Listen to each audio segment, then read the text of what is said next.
আমরা নেতা পেয়েছি, নেতৃত্ব পেয়েছি, বাংলাদেশ পেয়েছি, কিন্তু এই দেশকে নিয়ে স্বপ্ন দেখার, নেতৃত্ব দেওয়ার নেতা আমরা পাই নাই।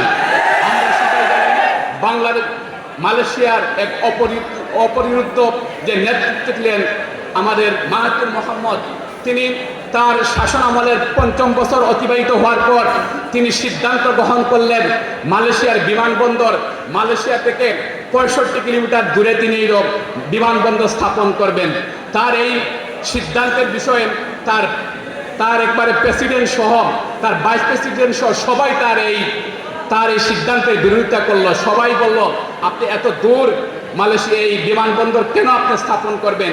তিনি সবার মতামতকে অপেক্ষা করেন তিনি মূল শহর থেকে ৬০-৬৫ কিলোমিটার দূরে তিনি মালয়েশিয়ার সবচেয়ে বড় বিমানবন্দর স্থাপনের সিদ্ধান্ত গ্রহণ করলেন।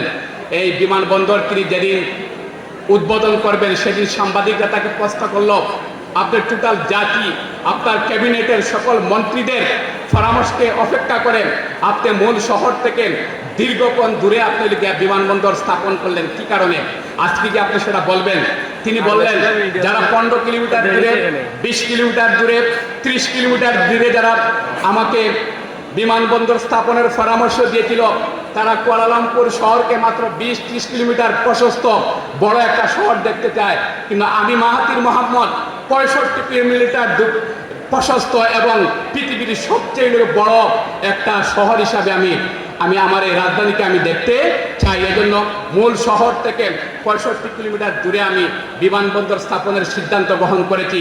কারণ প্রত্যেক দেশের বিমানবন্দরকে কেন্দ্র করে দেশের শহর প্রসারিত হয়, বড় হয়ে যায় এবং মেগাসিটিতে গড়ে ওঠে।